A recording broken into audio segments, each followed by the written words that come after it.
Kejora dan Rizky Bilar kini sedang diterpa kabar tak sedap soal isu KDRT yang dilaporkan Lesti di Polres Metro Jakarta Selatan.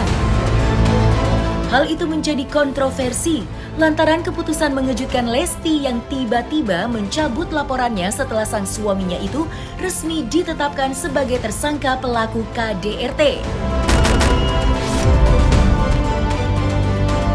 Tidak hanya itu saja, ternyata pasangan yang dijuluki Leslar itu memang banyak menuai kontroversi sampai kritikan pedas sejak awal pernikahannya hingga kini kasus KDRT yang bikin heboh seluruh masyarakat Indonesia.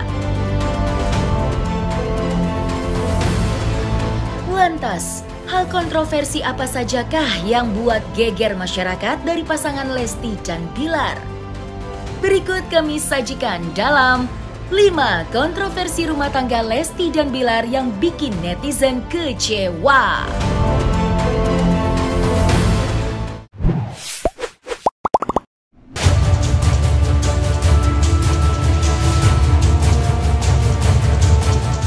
Satu, pernikahan siri. Seusai gelaran resepsi pernikahan yang terjadi pada bulan Agustus 2021 yang lalu, nama Rizky Bilar dan Lesti Kejora sempat menjadi buah bibir masyarakat atas terungkapnya beberapa fakta yang sempat tidak terekspos terkait pernikahan siri yang dilakukan oleh keduanya. Ditekan oleh banyaknya gunjingan dari para netizen dan bersikeras akan menyembunyikan statusnya sebagai pasangan suami istri, ayah Bilar, Daniel Eddy, akhirnya turut membenarkan adanya pernikahan secara siri yang dilakukan tertutup oleh pihak keluarga. Ya, tapi pihak orang tua kan merasa tanggung jawab karena dia dari kecil dididik sama agama, ngerti agama, tahu agama. Jadi seharusnya nggak boleh sering. Ya kita sarankan kalau udah nikah terserah dia, lepas aja sama stasiun TV.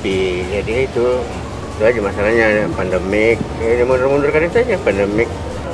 Jadi waktu apa ya kita dulukanlah yang nikah apa secara agama kan. Iya kan tadi saya sudah sampaikan, saya gini, saya nggak perlu menjelaskan rinci panjang lebar. Ini adalah orang tua kita, itu sudah mendidik kita dari kecil tentang pemahaman agama, nilai-nilai agama. Jadi nggak perlu saya harus jelasin, orang-orang seharusnya sudah bisa mencerna lah apa maksud saya. Ya. Ini nggak pembohongan publik menurut gua. Mereka punya hak masing-masing gitu loh, ya kan? Karena kan emang walaupun udah nikah siri tetap akan ada resepsi. Ya nggak sih? Ya udah. Jadi sebenarnya nggak ada yang salah dari ini menurut gua ya. Mungkin ya netizen yang nggak tahu ya, nggak ngerti ya, karena semua orang punya pemikirannya sendiri, netizen punya ekspektasinya sendiri, mungkin ekspektasinya nggak nyampe pakai gimana, jadi mereka marah. Ya itulah. 2. Polemik kelahiran Baby L. Status kelahiran Baby L, anak pertama Lesti Kejora dan Rizky Bilar, memang sempat menimbulkan adanya teka-teki pada kala itu. Keraguan netizen akan adanya tudingan negatif terkait kehamilan di luar nikah sempat menjadi sebuah alasan mengapa momen persalinan Lesti pada saat itu mengundang komentar pedas dari para netizen. Namun dengan adanya cuitan menohok dari para netizen yang menuding jika Lesti tidak melahirkan bayi secara prematur, melainkan memang sudah pada waktunya, sempat memantik amarah Bilar sebagaimana ia utarakan dalam sebuah postingan Instagramnya. Hal tersebut juga sempat mendapatkan respon dari Ati Kodong sebagai sahabat Lesti yang sempat memberikan dukungan terhadap proses persalinan yang akan dihadapi Lesti pada kala itu, meski dituding sebagai sindiran oleh fans-fans Leslar.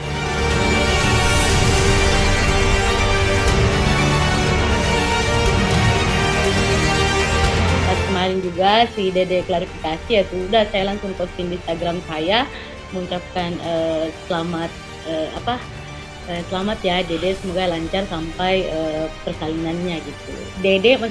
Dede hamil, misalkan selesai habis nikah siri Dede hamil, ya nggak apa-apa karena memang itu sudah sah gitu. isu yang beredar sebenarnya saya nggak terlalu ke sana ya, aku nggak terlalu mau mencampuri urusan yang kesananya ya. Yang penting maksudnya Dede Lesti bahagia, kalaupun maksudnya dia hamil, tapi kan sudah sah gitu, dia sudah sah sebagai istrinya Bilar. Ada orang yang tidak suka dengan kita, namun menurut saya ada batas kewajaran.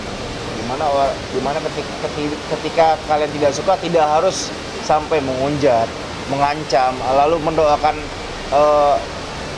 anak yang sedang kami kandung itu loh, didoakan sampai meninggal gitu-gitu. Itu menurut saya sesuatu hal yang harus saya perkarakan gitu. Pohon semakin tinggi akan semakin kencang juga anginnya, kayak gitu. Ya, apalagi baru dalam berumah tangga, itu pun juga termasuk ujiannya akan banyak juga. Ya, satu, sabar dan ikhlas. Lagu yang sedang ramai dan Bilarnya yang selalu siap pasang badan buat Dede. Iya. Iya, berarti kan itu adalah sosok suami yang memang benar-benar tanggung jawab ya.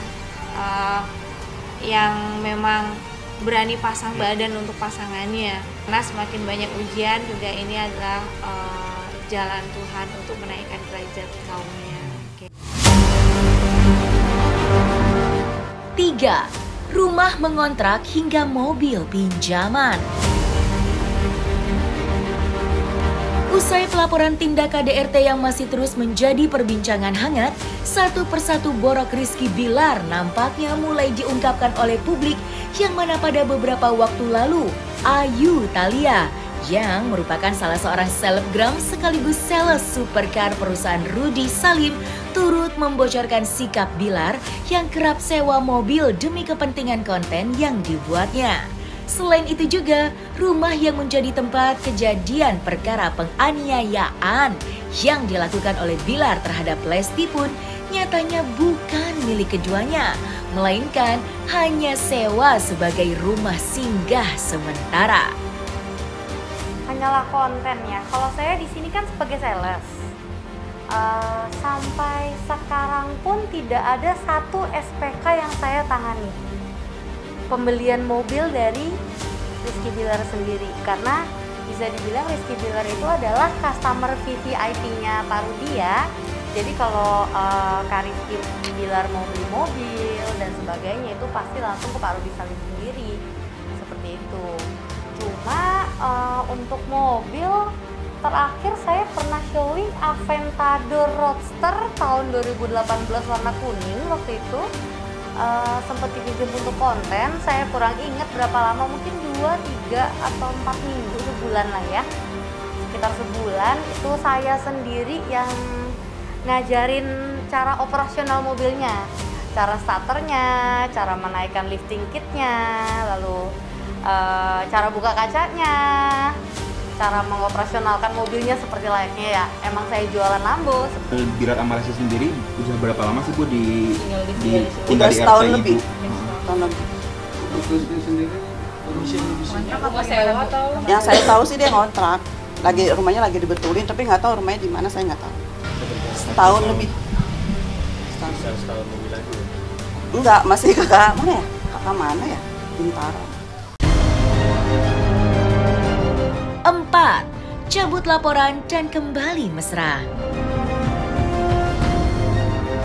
Setelah melewati proses demi proses restoratif justice atas tindak KDRT yang dilakukan oleh Rizky Bilar terhadap Lesti Kejora, kini pasangan suami istri itu pun resmi berdamai dan kembali tampil mesra di hadapan publik.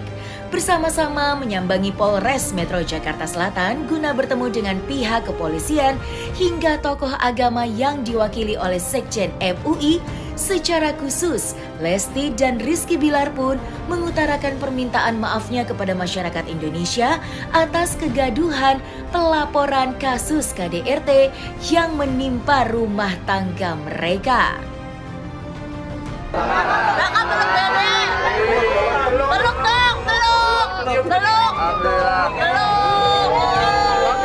Insya Allah ini akan menjadi pelajaran yang besar juga untuk kami berdua khususnya. Dan sebelumnya saya mengucapkan mohon maaf juga untuk masyarakat atas musibah yang menimpa kepada keluarga saya. Mohon doanya, mudah-mudahan ini bisa menjadi pelajaran yang besar untuk kita bisa menjadi orang yang lebih baik ke depannya. Insya Allah sih, mudah-mudahan saya yakin bahwa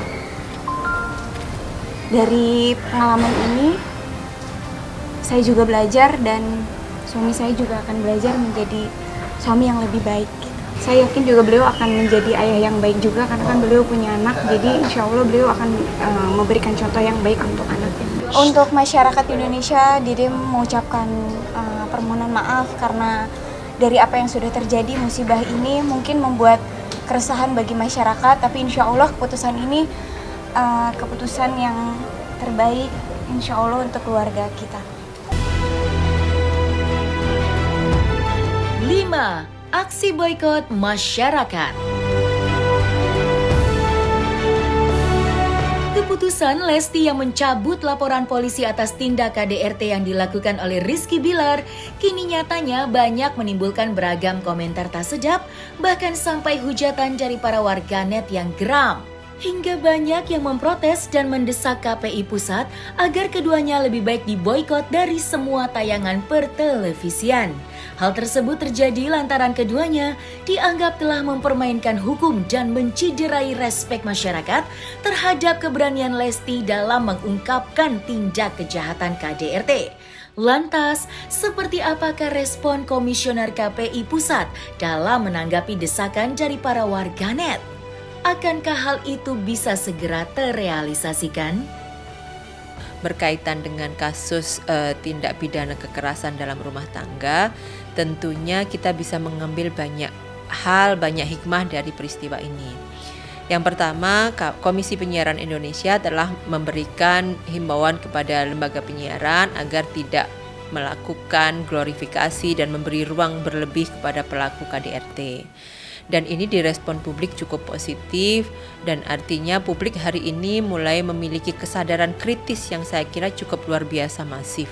Kesadaran kritis yang dimiliki oleh publik hari ini terbukti dengan publik sekarang sudah mulai memahami bahwa KDRT adalah kejahatan yang tidak bisa ditoleransi. Bahwa KDRT kalau kemudian ada korban-korbannya atau menerima tindak kekerasan dalam rumah tangga, maka harus segera melapor. Dan publik hari ini sampai detik ini juga publik merasa bahwa ketika sudah lapor, maka harusnya ini terus untuk kemudian berlangsung di proses penegakan hukum sehingga memberikan efek jera bagi korban. Beritanya dia benar-benar diboikot, karena ini isunya doang. Ada yang buat petisi juga katanya bang. Ini itu doang. Nggak benar bang ya diboikot atau segala macam, itu nggak benar bang. Lalu gila mereka boikot mereka berdua. Salah satu cuan yang paling banyak mereka. Setuju sih, setuju. Karena ya mungkin apa ya diboikot, setuju karena ya semua di prank ya sama dia gitu sih. Itu aja.